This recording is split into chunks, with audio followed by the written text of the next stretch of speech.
Samuel 15ஆம் அதிகாரத்தில் 22வது வசனத்தை எடுத்து வாசிப்போம்.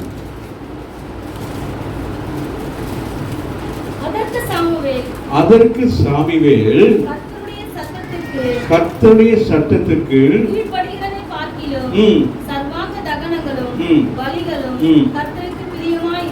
இருக்குமோ பலியை பார்க்கிலும் கீழ்ப்படிதலும் செவி கொடுத்ததே உத்தமம் என்று சொல்லுகிறார். இங்கே ஒரு சம்பவம் நடக்கிறது, உங்களுக்கு தெரியும். அந்த சம்பவம் என்னென்று சொல்லி, சவுல் ஒரு சாமுவேல் சவுலுக்கு ஒரு காரியத்தை சொல்லுகிறார். ஆகவே அந்த காரியத்தை அவர் செய்கிறார். ஆனால் அந்த காரியத்தை அவர் சாமுவேல் சொன்னதுபடி செய்யாதபடிக்கு அவன் தவறாக செய்தபடினாலே அங்கே தேவ கோபம் வருகிறதை குறித்து நாங்கள் பார்க்கிறோம். ஆகவே தான் அங்கே வருகிறார், சாமுவேல் வருகிறார், சொன்ன காரியத்தை செய்திருக்கிறாரா என்று சொல்லி பார்க்கிற பொழுது அது தவறான முறையில் இருக்கிறது. இன்றைக்கு கேட்டுக்கொண்டிருக்கிற அருமையான பிள்ளைகள், ஆவிக்குரிய பிள்ளைகளாகி நாம், அபிஷேகம் பண்ணப்பட்ட பிள்ளைகளாகிய நாம் கர்த்தருடைய வார்த்தைக்கு என்ன செய்ய வேண்டும்? அப்படியே கீழ்ப்படிய வேண்டும். அதுதான் மிக முக்கியம். நம்முடைய காணிக்கைகளோ தசமபாவங்களோ கர்த்தருக்கென்று செய்த ஊழியங்களோ இவைகள் எல்லாவற்றைக்கும் பார்க்கிலும் ஆண்டவர் நம்மிடத்தில் விரும்புகிற ஒரே ஒரு காரியம் என்னன்னு கேட்டால், அவருடைய வார்த்தைக்கு நாங்கள் கீழ்ப்படிய வேண்டும். அவர் என்ன சொல்லுகிறாரோ அதன்படி மாத்திரம் செய்தால்தான் நம்முடைய வாழ்க்கையிலே பெரிய அற்புதங்களை அடையாளங்களை காண முடியும். ஆகவே அவருடைய வாழ்க்கையிலே அவர் செய்து ஒரு தவறின் நிமித்தமாக கர்த்தர் அவனை கோபப்பட்டிருந்தாலும் மீண்டும் ஒரு சந்தர்ப்பத்தை கொடுக்கிறார். இனியாவது மனம் திரும்பி நீ என்ன செய்ய வேண்டும்? சரியான காரியத்தை செய்ய என்று சொல்லுகிற பொழுது அவனும் மனம் திரும்பாதபடி சில காரியத்தை செய்தபடி அதனுடைய பிரதிபலன் மிக பயங்கரமாக இருக்கிறது வேதத்தில். ஆகவே இந்த நாளிலே நாங்கள் அந்த வசனத்தை மீண்டும் வாசிப்போம். அதற்கு சாமுவேல்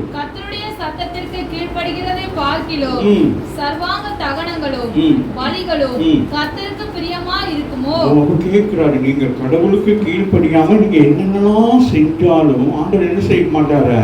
அது பிரியப்பட மாட்டார். அவர் பிரியமுள்ளவர்.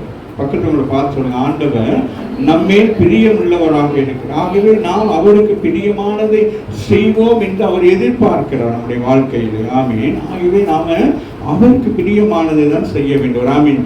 அப்ப அவருக்கு என்னென்னலாம் பிரியம் என்று சொல்லி என்ன செய்ய வேண்டும்? நாங்கள் பார்க்க வேண்டும். ஆமீன் சொல்லுங்க. இப்ப நம்முடைய குடும்பத்திலே நம்முடைய வாழ்க்கையிலே நமக்கு என்னென்னலாம் பிரியம் என்பதை நம்ம என்ன செய்யணும்? பார்க்கிறோம் இல்லையா? நம்முடைய கணவனுக்கு என்ன பிரியம், பிள்ளைக்கு என்ன பிரியம், அப்படி நல்ல காரியங்களை நம்ம பிரியம் உள்ளதை, அதுபோல ஆண்டவருடைய காரியத்தில் நாங்கள் அசதியாக இருக்கக்கூடாது. ஆகவே இங்கே நாங்கள் அதை தொடர்ந்து நாங்கள் வாசிக்கலாம். நீதிமொழிகள் 21:3 சொல்லுகிறது. வாசிக்க மகள்.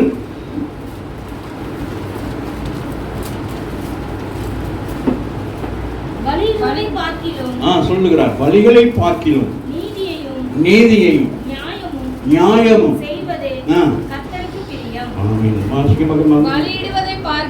சொல்றார். பலியிடுறீங்களே, உண்மைதான். பழைய ஏற்பாட்டின்படி நீங்கள் பலியிடுகிறது சரியான ஒரு காரியம். ஏன்னா புதிய ஏற்பாட்டிலே இயேசு கிறிஸ்து பலியாவது உண்மை. ஆனால் நீங்கள் பலியிடுகிறது எப்படி இருக்க வேண்டுமா?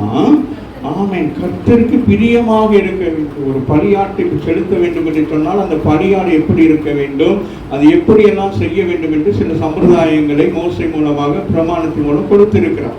அப்படி கொடுத்திருக்கிற பொழுது அதை மீறி நாம் மாமிசத்தின்படி செய்கிற பொழுது தேவன் அந்த காரியத்தில் என்ன செய்கிறார்? உடன்பாடு இல்லாதபடி போகிறார். ஆமீன் சொல்லுங்க. இன்றைக்கு கால வேளையில வந்திருக்கிற நீங்களும் நானும் செய்கிற எல்லா காரியங்களும் ஆண்டவருக்கு எப்படி இருக்க வேண்டும்? அவருக்கு ஒரு உடன்பாடாக இருக்க வேண்டும். வாசி மகள். சொல்றார், பலியிடுவதை பார்க்கிலும் நீதியும் நியாயமும் செய்வதே. நீதி நியாயம் உண்மை இருக்க வேண்டும். ஆமீன் சொல்லுங்க. கர்த்தருடைய வார்த்தைக்கு கீழ்ப்படி நாம் செய்கிறோம் என்பதற்காக நாம் செய்வது எல்லாவற்றையும் அவர் ஏற்றுக்கொள்ள மாட்டார். ஆகவே நீதியும் அப்ப அது நீதியாக இருக்க வேண்டும். அது எப்படி இருக்க வேண்டும்? நியாயமாக இருக்க வேண்டும். அப்படின்னா என்னது? உண்மையாக இருக்க வேண்டும். அது சத்தியமாக இருக்க வேண்டும். அல்லாது போனால் அதை ஆண்டவர் என்ன செய்கிறார்? அதை அருவருக்கிறவராக இருக்கிறவர். ஆமீன் சொல்லுங்க. இந்த கால வேளையிலே நாம் செய்கிற எல்லாவற்றையும் ஆண்டவர் ஏற்றுக்கொள்வார் என்று நாம் சொல்ல முடியாது. ஜபத்துல எல்லாம் கூட நீ ரொம்ப கவனமாக எச்சரிக்கையாக இருக்கணும். தவறான ஜபங்கள், தவறான காரியங்கள், அவைகள் எல்லாம் ஆண்டவர் அருவருக்கிற காரியங்கள் தான் யாக்கோபு 4ஆம் அதிகாரத்தில் சொல்லுகிறார். நம்ம தவறான ஜபங்கள் எல்லாம் கொண்டு வரக்கூடாது என்று சொல்லி நாங்கள் என்ன செய்கிறோம்? ஊழியத்துன்னா இந்த ஞாயிற்றுக்கிழமை தான் முதல் ஊழியம் செய்த போலதான் இந்த இடத்துக்கு நான் வந்து நிற்பேனே தவிர எனக்கு எல்லா தகுதியும் இருக்கு அப்படின்னு சொல்லி. ஆகவே வாசிங்கள் மகள். நீங்க செய்கிற ஒரு காரியத்தை பார்க்கிலும் அந்த காரியத்திலே நீதி இருக்க வேண்டும். அந்த காரியத்திலே நியாயம் இருக்க வேண்டும். நியாயமும் நீதியும் இல்லாத ஒரு காரியத்தை செய்வீர்களானால் அது தேவனுக்கு உகந்ததாக காணப்படாது. அதை தொடர்ந்து நாங்கள் வாசிப்போம். சங்கீதம் 51:16 எடுத்து வாசிப்போம்.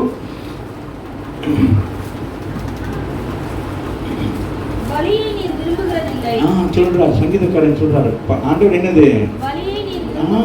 நம்ம வந்து அந்த பலி, அதாவது இஸ்ரவேல் ஜனங்கள் என்ன செய்தார்கள்? பலி செலுத்தினார்கள், பாவம் செய்தார்கள், பலி செலுத்தினார்கள். அப்ப இப்படிப்பட்ட ஒரு காரியத்தினால ஆண்டவர் ரொம்ப எப்படி இருக்கிறாரு? அந்த 51ஆம் அதிகாரம் மிக முக்கியமான அதிகாரம். முதலிருந்து நீங்கள் வாசித்து பார்க்கணும்னா அது ஒரு பயங்கரமான ஒரு தீர்க்க தரிசனமான ஒன்று. முழுவதுமே சங்கீதங்கள் எல்லாமே நாங்கள் வாசிக்கிறபடி அல்ல. அதுக்குள்ளாக அநேக ரகசியங்கள், அநேக மறை பொருள், அநேக வெளிப்பாடுகள் எல்லாம் இருக்கிறது. ஆகவே நாங்கள் மேலோட்டமா வாசிக்கிற பொழுது அது நமக்கு உகந்ததாக இருக்கும். அதுக்குள்ளுக்குள் போகிற பொழுதுதான் தெரியும் அதுக்குள்ளாக தேவன் என்னென்ன காரியங்கள் எல்லாம் மறைத்து வைத்திருக்கிறார் என்று சொல்லி. ஆகவே இங்கே சங்கீதக்காரன் சொல்லுகிறான், ஆண்டவரே நீர் என்ன செய்கிறேன்? எந்த பலியை விரும்புகிறீர்கள்? விரும்பினால் ஆமென் சொல்லுகிறார். இவைகள் என்ன உமக்கு என்னது? பிரியமில்லை என்று சொல்லுங்க. அதை குறித்து ஏசாயாவில் ஒரு காலையில் அது யோசித்த ஏசாயா 1 இருக்குன்னு நினைக்கிறேன். வாசிங்க பாப்பா. ஏசாயா 1ஆம் அதிகாரம்.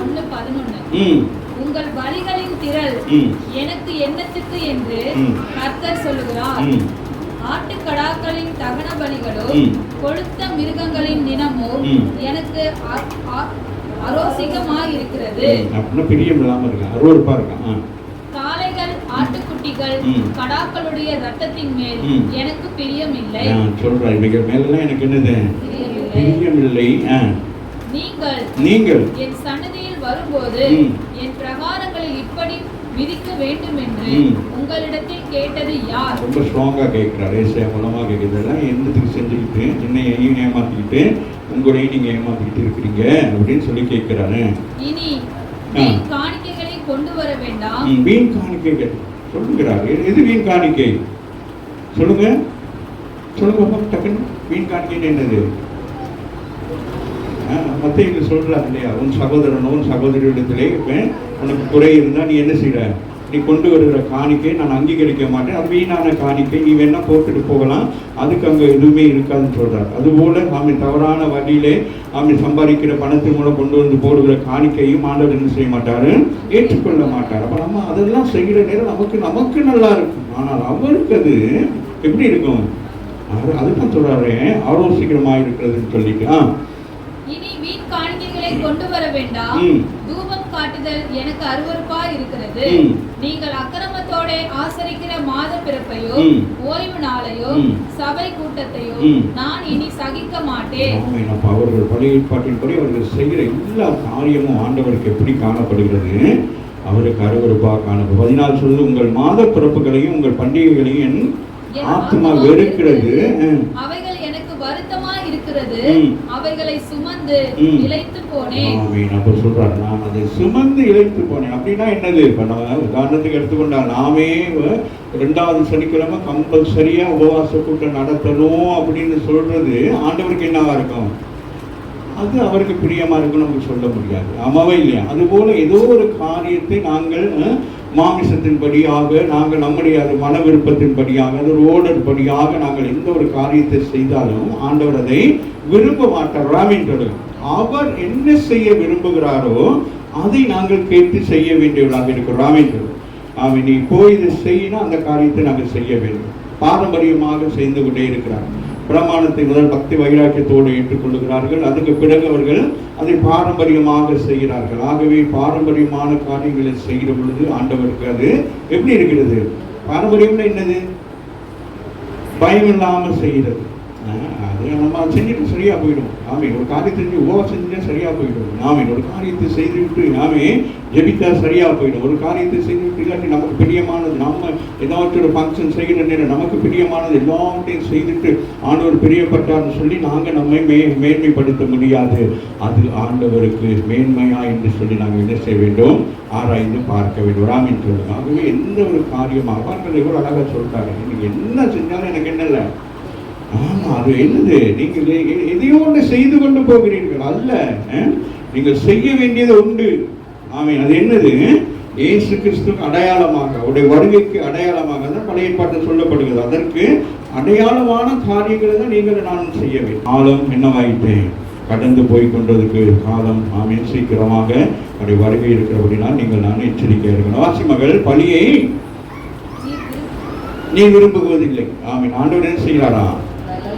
தகன படிகளையும் காணிக்கைகளையும் அவருக்கு உகந்ததாக இருக்க வேண்டும். உகந்தது அல்லாத ஒன்றை நாங்கள் செய்கிற பொழுது கத்துறதற்கு அவரே அதற்கு விரோதமாக இருக்கு. அவர் தான் எழுதினார் பிரமாணம், அவர் தான் கட்டளை எழுதினார். ஆனால் நாம் விரோதமாக இருக்கிற போது ஆண்டவர் என்ன செய்கிறார்? அதை நமக்கு சுட்டி காட்டி நீங்கள் அப்படி இருக்கக்கூடாதுன்னு சொல்லி பழைய ஏற்பாட்டிலே எழுதியிருப்பார். ஆனால் அப்ப நாங்கள் யாராக இருக்கிறோம்?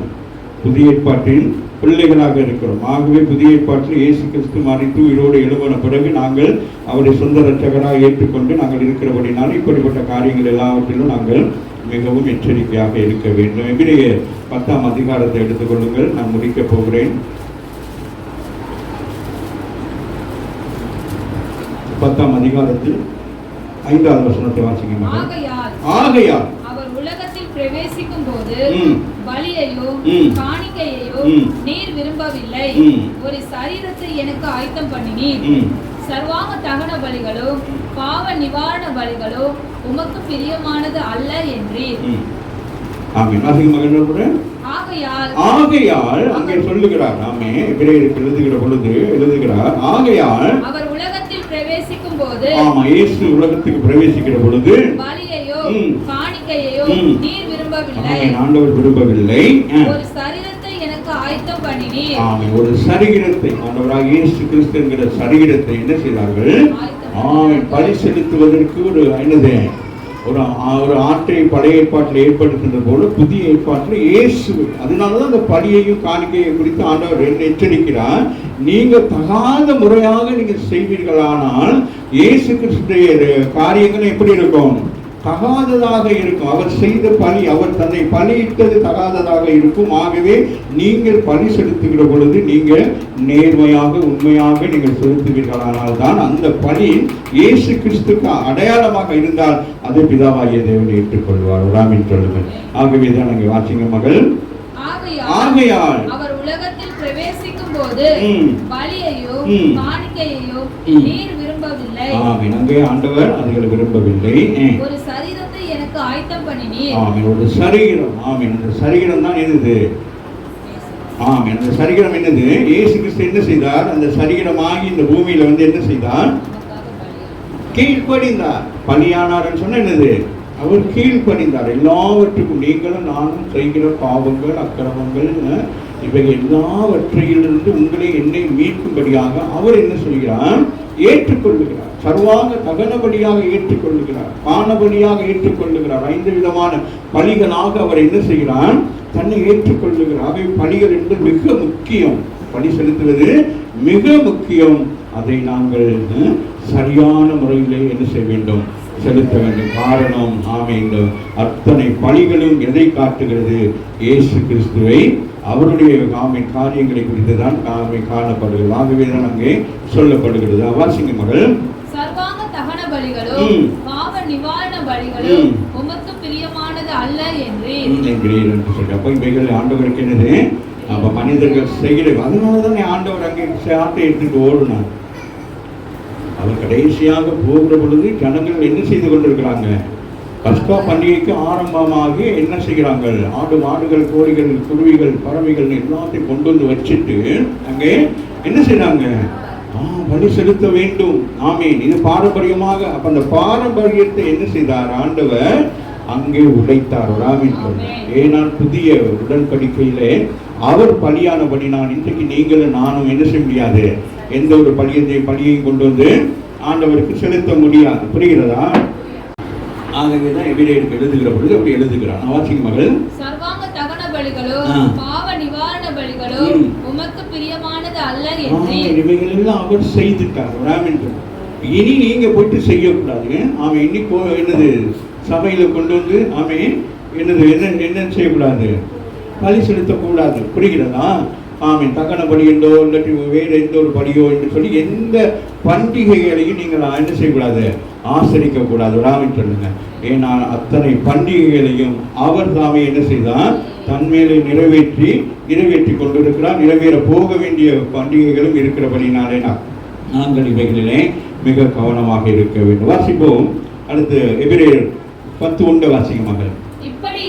இப்படி இருக்க நியாய பிரமாணமானது வரப்போகிற நன்மைகளின் பொருளாயிராமல் அவைகளின் நிழலாய் மாத்திரம் இருக்கிறது. ஆமென். ஆமென். பழைய ஏற்பாடு என்னவாக இருக்கிறது? நிழலாக இருக்கு. எதற்கு நிழலாக இருக்கிறது? இயேசு கிறிஸ்துக்கு நிழலாக இருக்கிறது. ஆகவே புதிய ஏற்பாடு என்னவாக இருக்கிறது? நிஜமாக இருக்கிறது. ஆகவே அவர் நிஜமாக வந்து அந்த நிழலான காரியத்தை நிரூபித்தபடினாலே இப்படி இருக்க நியாய பிரமாணமானது வரப்போகிற நன்மைகளின் பொருளாயிராமல் அவைகளின் நிழலாய் மாத்திரம் இருக்கிறபடினால் வருஷந்தோறும் இடைவிடாமல் செலுத்தப்பட்டு வருகிற ஒரே விதமான பலிகளினாலே அவைகளை செலுத்த வருகிறவர்களை ஒரு காலம் பூரணப்படுத்த மாட்டாது. அப்ப இது இனி என்னது? இந்த பலிகளை கொண்டு வந்து வருஷந்தோறும் செய்கிறது, மாதந்தோறும் வந்து செய்கிறது, இவைகள் என்னது? அது யாரையும் என்ன செய்யாதான்? பூரணப்படுத்தாதான். பலிகளை கொண்டு வந்து செய்கிறதுனால உங்களுக்கு எதுவுமே பூரணமாக இருக்காது. நீங்கள் என்ன செய்ய வேண்டும்? என்ன செய்யணும்? கீழ்ப்படிய வேண்டும். கீழ்ப்படியது தான் அவருக்கு உகந்தது. கொலோசியர் 2ஆம் அதிகாரத்தில் 6-7 வாசிங்க. ஆகையால் நீங்கள் கர்த்தராகிய கிறிஸ்து இயேசுவை ஏற்றுக்கொண்டபடியே அவருக்குள் வேர் கொண்டவர்களாகவும், அவரை எப்படி ஏற்றுக்கொண்டீங்களோ அப்படியாகவே நீங்க என்ன செய்யணும்? வேர் கொள்ளணும் சொல்றாங்க. ராமின் சொல்றாங்க. ஆகவே தான் பவுல் சொல்லுகிற பொழுது அவர் என்ன சொல்கிறார்? நான் வேர் கொண்டிருக்கிறேன் என்று சொல்லுகிறார். ராமின் ஆமென். ஒரு மரத்தை வைத்தால் அந்த மரம் பூமியில வேர் கொள்ளுகிற பொழுதுதான் அது என்ன செய்யும்? அது செழிக்கும், அது கனி கொடுக்கும். ஆமென். ஆகவே நீங்களும் நானும் கிறிஸ்துவுக்குள், அதான் சங்கீத யோவான் 1:15 அதிகாரத்துல பார்க்கிற பொழுது, நானே என்னவாக இருக்கிறேன்? மெய்யான திராட்சை. அப்ப அங்க அதை சொல்லுகிற, அப்ப இங்கே சொல்லுகிற பொழுது வாசிங்க மகள், ஆகையால் நீங்கள் கர்த்தராகிய இயேசு கிறிஸ்துவை ஏற்றுக்கொண்டபடியே, நல்லா கவனித்துக் கொள்ளுங்கள், இயேசு கிறிஸ்துவை நீங்கள் எப்படி ஏற்றுக்கொண்டீர்களோ உங்கள் வாழ்க்கையில் அப்படியே அவருக்குள் வேர் கொள்ள வேண்டும். வேர் எங்கேயும் பதிஞ்சிடக்கூடாது. ஒரு ஊழியக்காரன் மேலேயோ அல்லது ஒரு சபை மேலேயோ அல்லது உங்கள் மேலேயோ அல்லது உங்களுடைய ஜெப வாழ்க்கை, உங்களுடைய எத்திலையுமே வேர் என்ன செய்யக்கூடாது. ஏன்னா இந்த வேரானது அப்படிதான். ஆமே, கல்லுக்குள்ள கூட வேர் போகும். பார்த்துருக்கீங்களா? சில வேர்கள் என்ன செய்யும்? ஆமா ஆமா, அதனால ஆமே இந்த வேர் எங்கேயுமே போயிடக்கூடாது. ராமின்ட்டு இந்த வேர் எங்க இருக்கணும்? தலையாகிய கிறிஸ்து. ராமின் சொல்லணும், அவர் தான் பவுண்டேஷன். ராமின் சொல்லணும், சபைக்கு யாருன்னு? ஆமே, அவர் தான் பவுண்டேஷனாக இருக்கிறார், அஸ்திவாரமாக இருக்கிறார். ஆமாவே இல்லையா? அப்ப அந்த அஸ்திவாரத்தில் தான் நீங்க என்ன செய்யப்பட்டிருக்கீங்க? விதைக்கப்பட்டிருக்கீங்க. அப்ப இந்த அஸ்திவாரமான அவருக்குள் இருந்து உங்களுடைய என்னது வேர்கள் எங்க போயிடக்கூடாது? உலகத்துக்குள் போயிடக்கூடாது. ராமின் சொல்லணும். ஆமே, அப்ப உலகம் சுற்றி இருக்கிற உலகம் ஆமே என்ன செய்யும்? உங்களை இழுக்கும். ஆமே, தண்ணீர் என்கிற உலகம் ஆமே, அது ஆமே அந்த செழிப்பான உலகம் இப்படிப்பட்டது எல்லாம் உங்களை இழுக்கும். ஆனா நீங்க என்ன செய்ய வேண்டும்? கிறிஸ்துவுக்குள்ள இருக்க வேண்டும். ராமின் சொல்லுங்க, அவர் தான் என்னவாக இருக்கிறார்? நமக்கு என்னவா இருக்கிறார்? ஜீவ தண்ணீரா இருக்கிறார். ஆமே, வேற என்னவாக இருக்கிறார்? அப்பமாக இருக்கிறார். வேற என்னவாக இருக்கிறார்? சொல்லுங்களேன். மன்னாவாக இருக்கிறார். ஆமே, நானே வழி என்கிறார், நானே சத்தியம் என்கிறார், நானே ஜீவன் என்கிறார். வேற என்ன சொல்லுகிறார்? சொல்லுங்க. நானே நல்ல மேய்ப்பனாக இருக்கிறார். கடந்த நாட்கள் தியானித்தோம். வேற என்னமா? நான் ஒளியாக இருக்கிறேன், அப்படியாக இருக்கிறேன். உங்களை பார்த்து என்ன சொல்றாரு? உங்களை பார்த்து என்ன சொல்றாரு? நீங்க உப்பா இருக்கிறீங்க. வேற என்னவா இருக்கிறீங்க? பட்டணமாக இருக்கிறீங்க. வேற வேற சொல்லுங்களேன். இப்படி இருக்குது. நாம பாருங்க, உங்களுக்கே உங்களை ஐடென்டிஃபை பண்ண முடியாம இருக்கிறது. ராமன் சொல்லுங்க, நீங்க தைரியமா சொல்லணும். ஆமே, நான் உப்பா இருக்கிறேன், எனக்கு உப்பு இல்லாம கொடுத்தாலே நான் நல்லா சாப்பிடுவேன்னு சொல்லணும். ராமன் சொல்லுங்க. ஆமா, அது போல நான் என்னவா இருக்கிறேன்? ஒளியாக இருக்கிறேன். எப்படி ஒளியாக இருக்கிறேன்? எப்படி சந்திரனுடைய சூரியனுடைய ஒளி சந்திரனுக்குள்ள பட்டு அது பிரகாசிக்கிறதோ அதுபோல இயேசுடைய ஒளி உங்களுக்குள் பிரகாசிக்கிறபடினா நீங்கள் வெளிச்சமாக இருக்கிறீர்கள். ஆகவேதான் வேதம் சொல்லுது, அவரை நோக்கி பார்க்கக்கூடிய முகங்கள் எப்படி இருக்கான்? பிரகாசமாக இருக்கிறது. இன்னைக்கு காலையில சிஸ்டர் சொன்னாங்க, இன்னைக்கு கொஞ்சம் முகம் பிரகாசமாக இருக்க, எழுதி போங்க. நான் யோராமின்னு சொல்லுவேன். நேற்றுலாம் பார்க்குற நேரம் தர்பூசணி அந்த இதில் பெக்கெட்டில் போட்டு வச்ச மாதிரி இருந்துச்சு. யோராமின்னு சொல்லுங்க. எவ்வளோ பெரிய அளவுக்கு பயம் உண்டாகுமோ உண்டாகாதா? அதுவும் ஆமாம். நான் நம்முடைய சகோதரத்துடன் ஜெபித்துக் கொண்டிருக்கிறேன். சகோதரி அதை கேட்டுக்கொண்டிருந்து டக்குன்னு என்னது, ஜெபம் மட்டும் போதாது, கிரியையிலே இருக்கணும். ராமின் ஜெபித்திருக்கிறாங்க, ஜெபித்தா நமக்கு சுகம் கிடைக்கிறது உண்மை, ஏசு. ஆனால் எதற்காக என்பதை எங்க இருந்தது? கிரியைக்குள்ளாக பார்க்கணும். ராமின் சொல்லுங்க. அப்போ போய் செக் பண்ணி பார்க்குற நேரம் அந்த சரீரத்தில் இவ்வளோ பயங்கரம். நான் போன வார்த்தை சொன்னது போல எத்தனை பேர் நான் சாப்பிட்ட சாப்பாடு ஆசைப்பட்டீங்களோ என்னமோ தெரியல. அதெல்லாம் இல்லை. இங்கிருந்து போகிற நேரமே நான் பலவீனமாக தான் இருந்திருக்கிறேன். ராமின் அதை கண்டு கொள்ளலை. வேர்த்து ஊற்றி கொண்டே இருந்தது. நாமே யாருடைய ஃபங்க்ஷனில் பயங்கரம் விவசாயிட்டத்தில் வேர்த்து கொண்டு இருந்தது இல்லையா? அப்படி அந்த அந்த இது தெரியாமல் போச்சு. ஆனாலும் கர்த்தர் ஜீவனை கொடுத்து இந்த நாளிலே விடுத்திருக்கிறார். காரணம், நாம் அவருக்குள் வேர் கொண்டிருக்கிறோம். ராமின் சொல்லுங்க, எல்லாரும் சொல்லுங்க, நாங்கள் அவருக்குள் வேர் கொண்டிருந்தா அவர் ஏற்ற வேலையிலே நமக்கு எல்லாவற்றையும் செய்வார். ஒரு மரமானது சரியாக அந்த வேர் விட்டு அதே இடத்துல இருக்குமானால் என்ன நடக்கும்? அந்த வேர் போய் அந்த ஒவ்வொரு வேர்களும் என்ன செய்யும்? ஒவ்வொரு பகுதிக்குள்ளாக அந்த வேர்கள் போகும். ஆமே, அப்ப அந்த ஒவ்வொரு பகுதிக்குள்ளிருந்து என்னத்தை கொண்டு வரும்? அதுக்குரிய புரோட்டீன்ஸ் எல்லாத்தையும் கொண்டு வரும். ராமின் சொல்லுங்க. வேர்கள் சும்மா இல்லை. ராமின் சொல்லுங்க. அவைகள் அதெல்லாம் வளைஞ்சிருக்காங்க. அலைந்து திரிந்து இந்த மரத்துக்கு என்ன தேவையோ, கனி கொடுப்பதற்கு என்ன தேவையோ, பூ பூப்பதற்கு என்ன தேவையோ, இந்த மரம் செழிப்பாக்குவதற்கு என்ன தேவை என்று இந்த பூமிக்கு அடியில் இருக்கிற வேர்கள் என்ன செய்யும்? அதை ஆட்கொண்டு கொண்டிருக்கும். ராமின் சொல்லுங்க. அதனாலதான் இங்கே ஒரு அழகாக சொல்லுகிறார். வாசிக்கிறேன் மகன். ஆகையால் நீங்கள்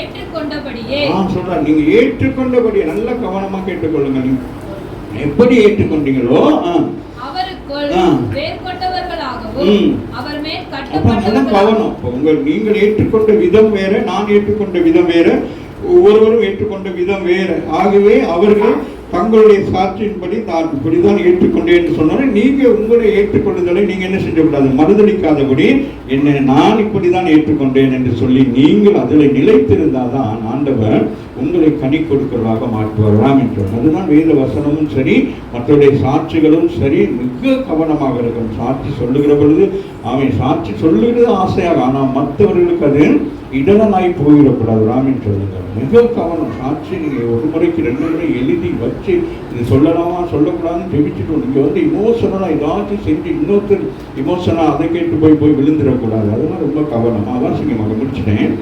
அவருக்குள் வேர்கொண்டவர்களாகவும் அவர் மேல் கட்டப்பட்டவர்களாகவும். அவர் மேல் வேர் கொள்ளணும். 2வது அவர் மேல். நீங்களும் யார் மேல கட்டப்பட்டு இருக்கிறீங்க?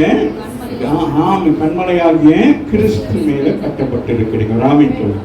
ஆமாம். அப்ப அது எப்படி இருக்கும்? அது ஒரு அலங்காரமான, அது ஒரு மாளிகைன்னு சொல்லப்படுகிறது. ஆமாவே இல்லையா? அது ஒரு மாளிகையாக கட்டப்படுகிறது ராமின் சொல்லுங்க.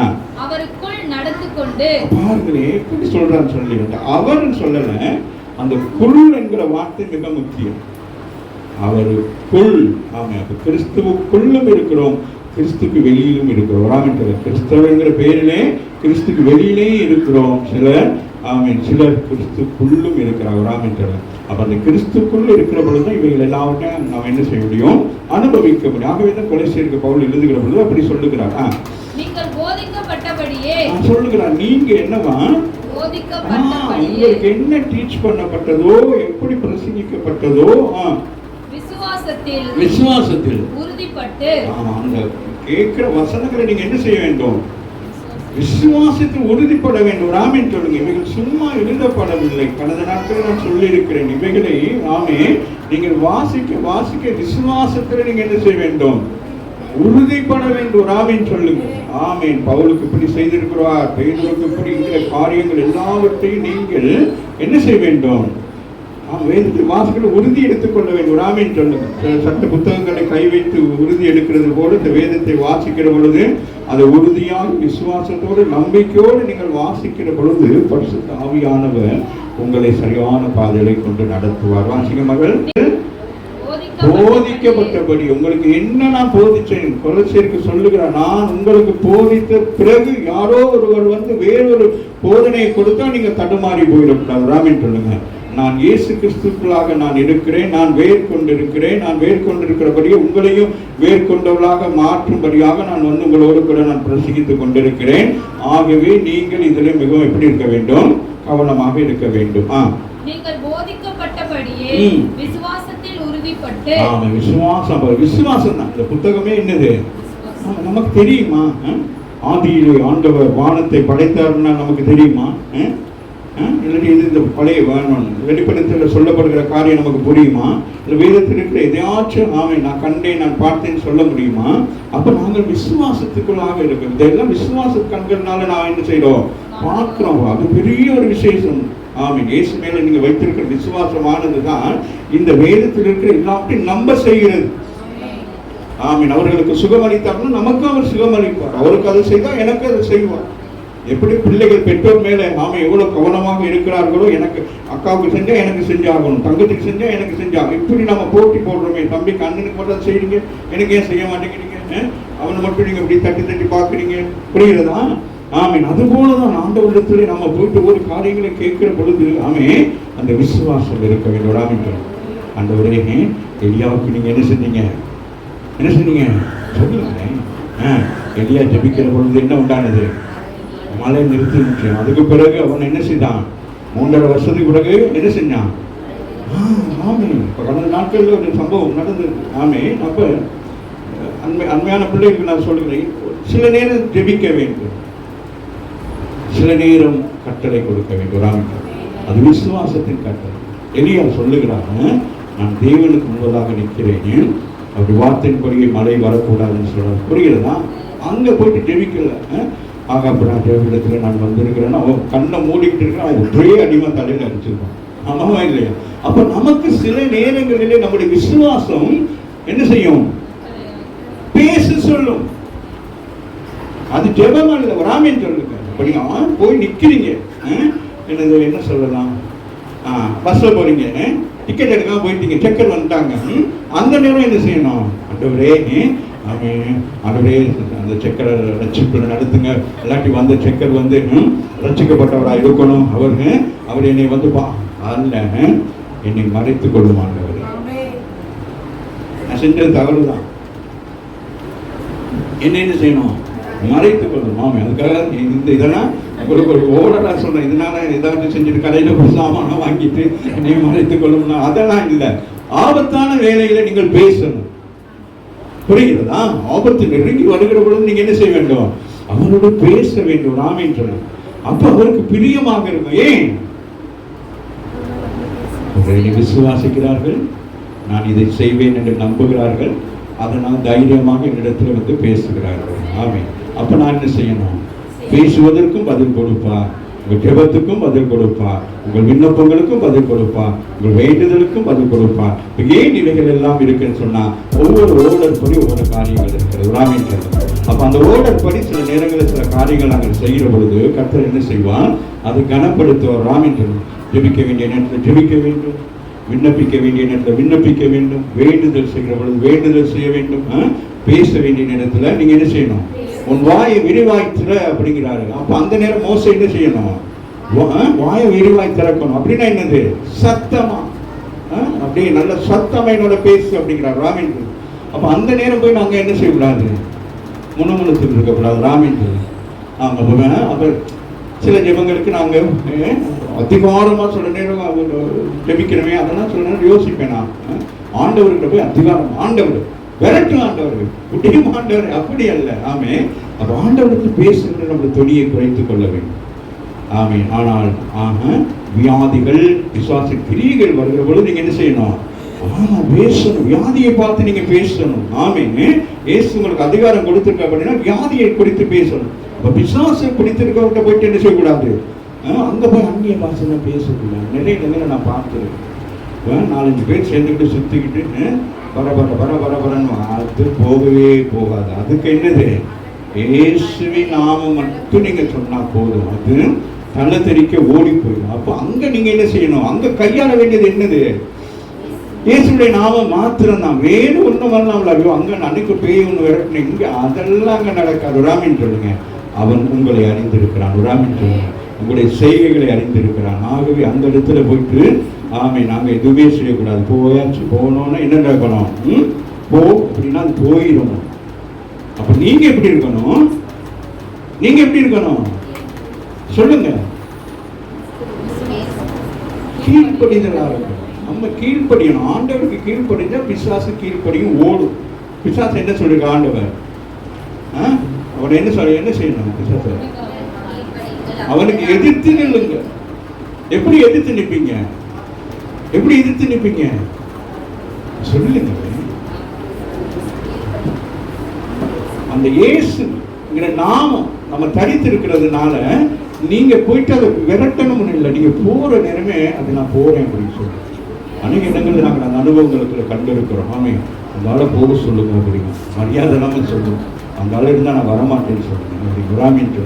அப்படி பல காரியங்களை பார்க்கிறோம். காரணம் ஆமே நம்ம விசுவாசிக்கிறோம், அவருடைய நாமத்தை தரித்திருக்கிறோம். அந்த வேருக்குள்ளாக நாங்கள் என்ன செய்திருக்கிறோம்? உடவிடப்பட்டிருக்கிறோம். ஆகவே தான் அங்கே வாசிக்க மகள் நினைச்சிட்டேன். நீங்கள் போதிக்கப்பட்டபடியே விசுவாசத்தில் திருப்பி திருப்பி அதே வசனம் வருது. நீங்க போதிக்கிறபடி நடக்காம போனீங்கன்னா, கீழ்ப்படியாம போனீங்கன்னா உங்களுடைய காரியங்கள் எல்லாமே விருதாய் போயிடும். ஆகவே சொல்றாரு, போதிக்கப்பட்டபடி உங்களுக்கு என்னத்தை போதித்திருக்கிறோம் அதன்படியே நீங்கள் என்ன செய்ய வேண்டும்? நடக்க வேண்டும். ராமின் சொல்லணும். ராமின் அப்படி சில நேரங்கள் சில பாருங்க இருளுக்குள்ளே இருக்கிறாங்க. கடந்த நாட்களில் பாருங்க மகளோட பர்த்டேக்கு அங்கே போயிட்டு அப்புறம் போயிட்டு ஒரு வீட்டை போய் சந்திச்சுட்டு வந்து இன்னைக்கு அவங்க வரல. அப்போ பாருங்க எப்படி இருக்கிறாங்கன்னு சொல்லிட்டு. அப்போ இதெல்லாம் இவைகள் எல்லாம் என்னது? எங்களுக்கு அது ஒரு போராட்டமாக இருக்கும். ஒவ்வொருத்தருக்காக இப்படிப்பட்ட கட்டுகளுக்குள்ள இப்படிப்பட்ட பிரச்சனை இருக்கிறவங்க நாங்கள் ஜெபிக்கிற நேரம் அதுவும் எங்களுக்கு என்னத்தை கொண்டு வரும்? பலவீனத்தை கொண்டு வரும். ஆகவே தான் நீங்கள் சுற்றி இருந்து என்ன செய்ய வேண்டும்? உங்கள் ஜெபத்தில் ஊழியக்காரனை என்ன செய்ய வேண்டும்? நீங்கள் தாங்க வேண்டும். ஆமீன் சொல்லுங்க. அப்படியான பலவீனங்கள் எல்லாம் வராது. ஆமீன் சொல்லுங்க. ஆமீன் ஆமீன். வாசிக்க முடிச்சுட்டேன். விசுவாசத்தில் உறுதிப்பட்டு விசுவாசத்துல நீங்க கேட்பாங்க. நீங்க விசுவாசத்துல உறுதியா ஆமீனே இந்த மனைவியோடு நீங்க வாழ்றதுக்கு உறுதியா ஆமா போல பெண்ணை பார்த்து மாப்பிள்ளை கேட்கிறபடி நீங்க இயேசு கிறிஸ்துவத்தை கேட்கிறாரு. நீங்க அவரோட வாழ்றதுக்கு உங்களுக்கு உறுதியா இருப்பீங்களா? கடைசி வரைக்கும் சண்டைகள், பிரச்சனைகள், மன உளைச்சல்கள், வியாதிகள் இவைகள் எல்லாம் வருகிற போது இயேசை விட்டு பிரிஞ்சு போயிடுவீங்களா? ஏதாவது குடும்ப சூழ்நிலைனால இயேசை விட்டு பிரிஞ்சு போயிடுவீங்களா அப்படின்னு கேட்கறது. நீங்க என்ன சொல்லுவீங்க? உறுதியாக இல்லவே. எத்தனை சொல்லுங்க இல்லவே இல்லைன்ட்டு சொல்லுங்களேன். சொல்லுங்க, சிரிக்கிறீங்களே. ஆமாவா இல்லையா? சொல்லுங்க. உறுதியா இருப்பீங்களா? இருப்பீங்களா? வாசிக்க முடிச்சுட்டேன். விசுவாசத்தில் உறுதிப்பட்டு ஸ்தோத்திரத்தோட அதிலே பெருகுவீர்களாக. நீங்க வேற பணியெல்லாம் செலுத்திட்டு கிடக்காதீங்க. ஸ்தோத்திரம் பண்ணுங்க. ஆண்டவர் கொடுத்த நன்மைகளுக்காக. ஆமென். ரோமர் 12 ஒன்று இருக்கு. வாசிங்க. 12:1 வாசிங்கம்மா. அப்படி இருக்கு சகோதரரே, நீங்கள் உங்கள் சரீரங்களை பரிசுத்தமும் தேவனுக்கு பிரியமான ஜீவ பலியாக ஒப்புக்கொடுக்க வேண்டும் என்று. உங்களுடைய சரீரத்தையே நீங்க என்ன செய்றீங்க? ஜீவ பலியாக ஒப்புக்கொடுக்க தேவனுடைய இரக்கங்களை முன்னிட்டு உங்களை வேண்டிக் கொள்கிறேன். இதுவே நீங்கள் செய்யத்தக்க புத்தியுள்ள ஆராதனை. இதுதான் புத்தியுள்ள ஆராதனை. உங்களை ஆண்டவருக்கு அர்ப்பணித்துட்டீங்கன்னா அதுவே புத்தியுள்ள ஆராதனை. ஆகவே நாங்கள் 1 சாமுவேல் 12ஆம் அதிகாரத்திலே நாங்கள் வாசிப்போமானால் அங்கே நாம எடுத்து வாசிக்கிறார். கொஞ்சம் வாசிட்டா வாசிட்டு முடிச்சிடலாம்.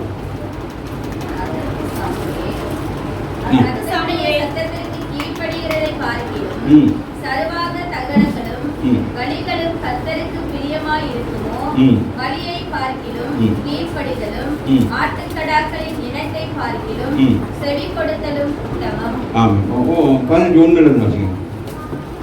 பின்பு சாமுவேல் சவுலை நோக்கி, இஸ்ரவேலராகி தம்முடைய ஜனங்கள் மேல் உம்மை ராஜாவாக அபிஷேகம் பண்ணுகிறதற்கு கர்த்தர் என்னை அனுப்பினாரே. நினைவுக்கா அப்படின்னு கேட்கிறாரு. நீ ஒளிஞ்சு திரிஞ்சு ஆளுதான் கழுதையை தேடி வர்ற நேரம், அப்ப ஜனங்கள் பிரச்சனைப்பட்டு கொண்டிருக்கிற நேரம் உன்னை அபிஷேகம் பண்ணபடி யாரு? கர்த்தர் என்னை தெரிந்து கொண்டிருக்கிறார். இப்ப நீ தவறி போயிட்டு இருக்கிற, ஆனாலும் உனக்கு இன்னொரு சான்ஸ் ஒன்று கிடைக்கிறது. புரியுதுதா? அது தன்னை அங்க என்ன செய்யறாரு? தன்னை அறிமுகப்படுத்துறார். கர்த்தர் என்னை அனுப்பினாரே. எப்பயும் சொல்றாரு, நீ ஏற்கனவே ஒரு காரியத்தை செஞ்சுட்டு நீ என்ன செஞ்சுட்ட? தவறு செய்து ஆண்டவர் முகத்தை பார்க்காம இருக்கிறாரு. இப்போ இருக்கு சான்ஸ். ஏன் சான்ஸ் கொடுக்கிறாரு? முதலாக ஆண்டவர் என்ன செய்யறார்? இஸ்ரவேல் தேசத்துக்கு ஒரு ராஜாவாக அபிஷேகம் பண்ணுகிறார். அப்ப நீங்கள் அபிஷேகம் பண்ணப்பட்டவங்க விழுந்தாலும் எலும்புவதற்கு ஆண்டவர் பலன் கொடுப்பார். அப்ப எலும்புகிறவங்களும் நீங்க எவ்வளவு கவனமா எலும்பணும். ஆமாவா இல்லையா? இவன் எலும்பி என்ன செய்யறான்? வாசிக்கிறேன்.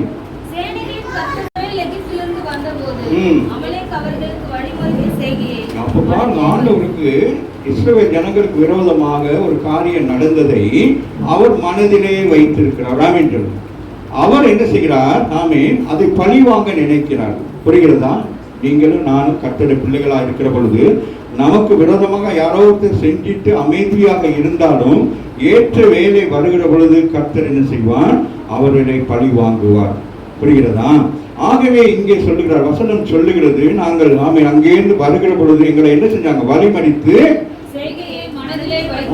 ஆண்டவர் மனதில் வச்சிருக்கிறார். பக்கத்து உங்களை பார்த்து சொல்லுங்க, நமக்கு விரோதமாக யாரும் செஞ்சா நம்ம மனதில் வச்சுக்கிட்டு கோவப்பட்டுக்கிட்டு எரிச்சப்பட்டுக்கிட்டு கையை பிடி செஞ்சுக்கிட்டு இருக்க தேவையில்லை.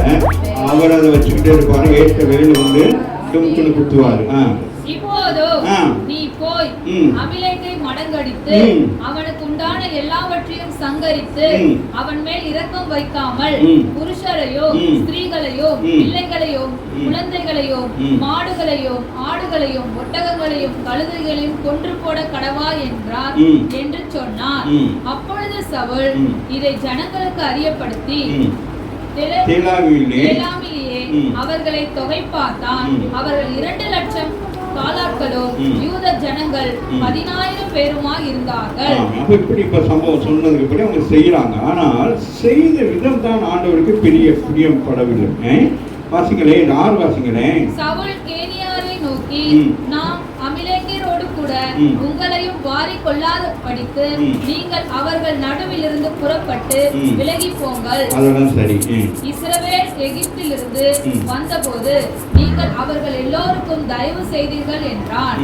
அப்படியே கேனியர் அமிலேக்கியரின் நடுவிலிருந்து விலகி போனார்கள். சரி, 9 வாசிங்க.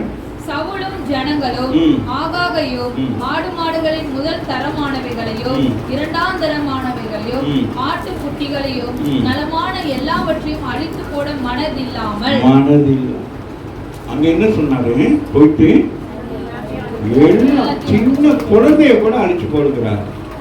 இப்ப இவங்க போய் மார்க்கெட் மாதிரி கொண்டு போய் நிப்பாட்டிட்டாங்க. இங்க ஒரு ஆட்டுன்னு அங்க ஆடுன்னு வச்சுட்டு அதெல்லாம் பார்த்தோன்னே மன இச்சையினால அவங்களுக்கு என்ன உண்டாகல, பழி செலுத்த பிரியம் இல்லாமல் போச்சு.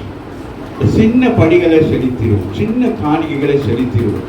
ஒரு வீடு வித்து நமக்கு ஒரு பல கோடி ரூபாய் வர்ற நேரம் சர்ச்சையும் மறந்துடுவோம், வாசனையும் மறந்துடுவோம். ராமேன் சொல்லுவோம், சரி கொடுக்கறத கொடுப்போம்.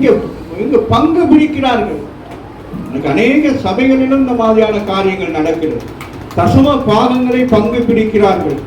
சபை வளர்ந்து வருகிற பொழுது அவர்கள் ஆண்டவருடைய காணிக்கையை அந்த தசம பாகத்தை பங்கு பிடித்து கொடுக்க விரும்புகிறார்கள். நாங்க என்ன செய்யணும், காசு இருந்தா நல்ல பணம் வருது, கார் வருது, கண்ணாடி போட்டுக்கிட்டு போறாரு, அதனால நம்ம என்ன செய்வோம், பணத்தை நம்ம கட் பண்ணுவோம் சொல்லிட்டு ஊழியருடைய பணத்தை அல்ல தேவனுடைய பணத்திலே கையை வைக்கிறாங்க. அப்போ நாம் 5ஆம் அதிகாரத்தில் போல அதுபோல இங்க தேவன் சொன்ன காரியத்துல இங்க என்ன செய்றாங்க, கை வச்சுட்டாங்க. ஆசை இச்சை பலி செலுத்துவதற்கு என்னது அவர்களால் கூடாமல் போயிட்டு ராமின்னு சொல்லுங்க.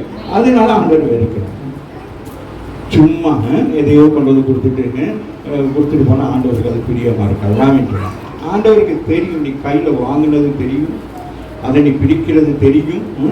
அப்போ நீங்க அவலட்சணமாக ஒரு காணிக்கை கொண்டு கொடுக்கிறது தெரியும். அப்போ உங்களை அவலட்சணமா ஆசீர்வதிக்கிறதா என்று சொல்லி கோவப்பட்டுதான் இதை செய்யாத நான் உன்னை ஆசீர்வதிக்கிறேன். ராமின்னு சொல்லுங்க. ஓ மூலம் இங்கே ராஜ்யம் கட்டப்படாது, ராஜ்யம் என்னுடையது.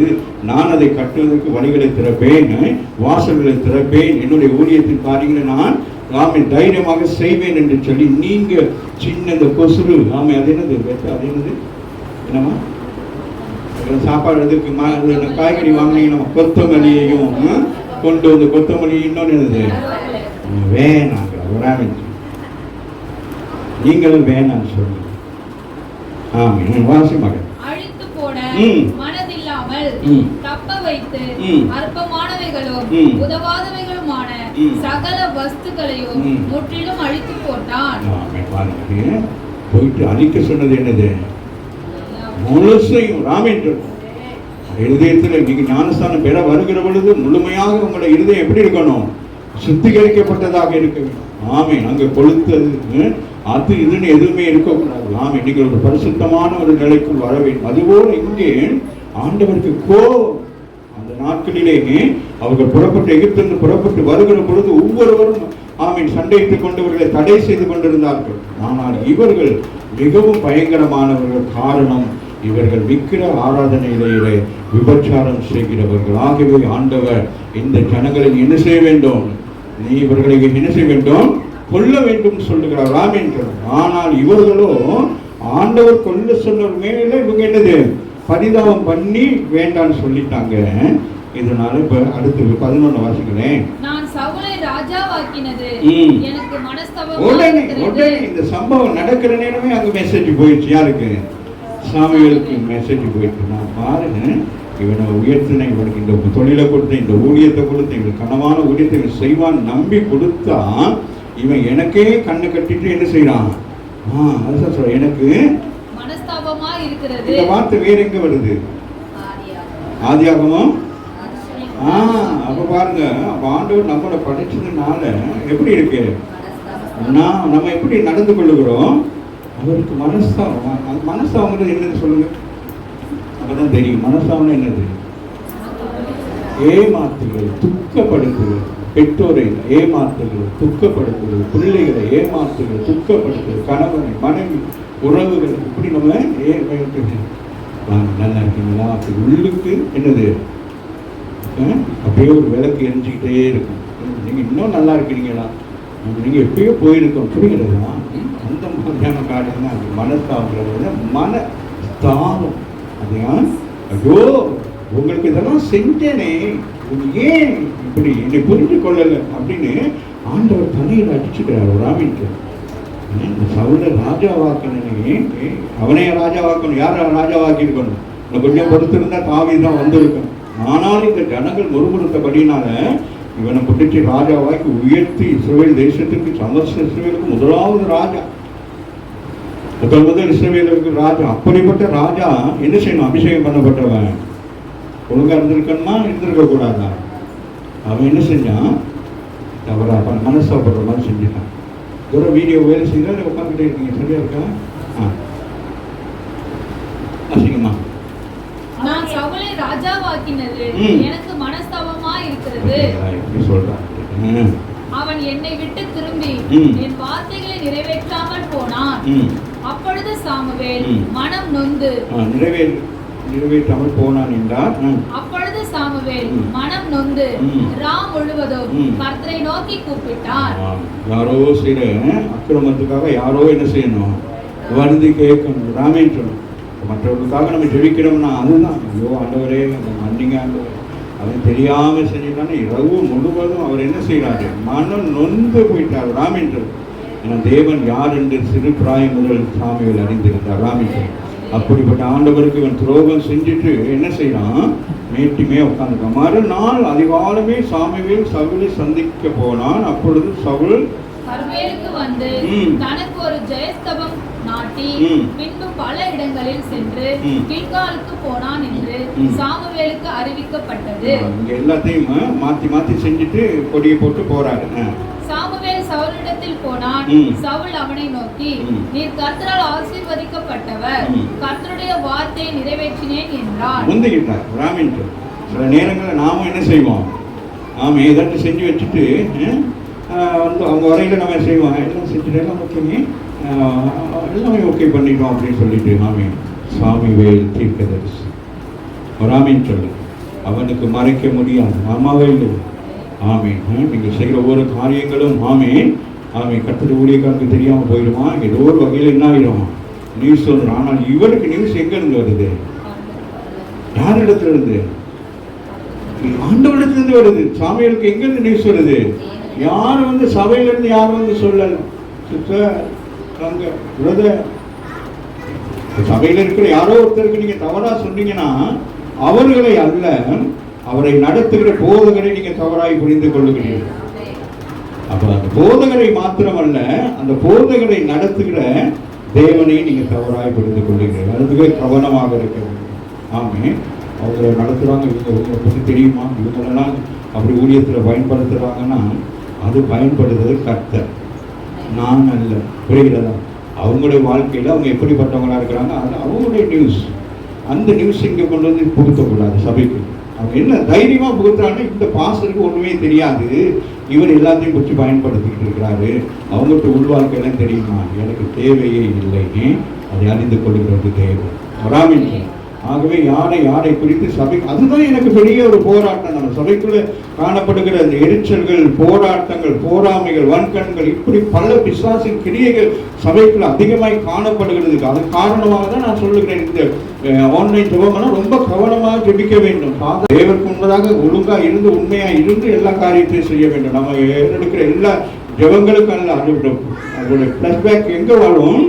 அது ஊழியக்காரனை தடை பண்ணும் ராமின்னு சொல்லுங்க. அதனால கவனமாக இருக்க வேண்டும். என்னோடு சேர்ந்து ஊழியம் செய்கிற பிள்ளைகள் ரொம்ப கவனமாக இருக்க வேண்டும். ஆகவே சாமுவேல் சவுலிடத்திலே போனான். சவுல் அவனை நோக்கி, நீர் கர்த்தரால் ஆசீர்வதிக்கப்பட்டவர். அப்ப நீ யாரு? நீ வந்து எப்படி சொல்ல முடியும்? ஒரு ஊழியக்காரனை நீ எப்படி சொல்ல முடியும்? ஊழியக்காரனுக்கு நீ எப்படி அட்வைஸ் கொடுக்க முடியும்? ஊழியக்காரனை பார்த்து நீ என்ன சொல்ல முடியும்? நீ செஞ்சது தவறு, அதனால ஆண்டவர் வெறிக்கொண்டிருக்கிறாரு. ஆனால் இவர் வந்து சாமுவேல் அப்படிங்கிறாரு. அடுத்த வசனத்தை பாருங்க. அதற்கு சாமுவேல், அப்படியானா என் காதுகளில் விழுகிற ஆடுகளின் சத்தமும் எனக்கு கேட்கிற மாடுகளின் சத்தமும் என்ன என்றார். எனக்கு பிரைஸ்ல சொல்ற அளவுக்கு நீ எங்க தகுதியாக இருக்கிறா, புரிகிறதா? ஆகவேதான் வசனம், நான் இது நிறைய இருக்கு, இதெல்லாம் சொல்லிட்டு இருந்தா கடினமாக இருக்கும். ஆகவே தான் சொல்லுகிறார். 22 வசனத்தை வாசித்து நாங்கள் முடிப்போம்.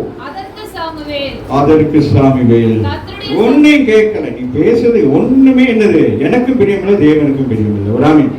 நீ இவ்வளவு காரியங்களை செஞ்சுட்டு அதுக்கு என்னது, அதுக்கு காரியங்கள் இதுக்கு அதுக்கு இது அதெல்லாம் சரி வராது. ஒரு ஆமீன் சொல்லு.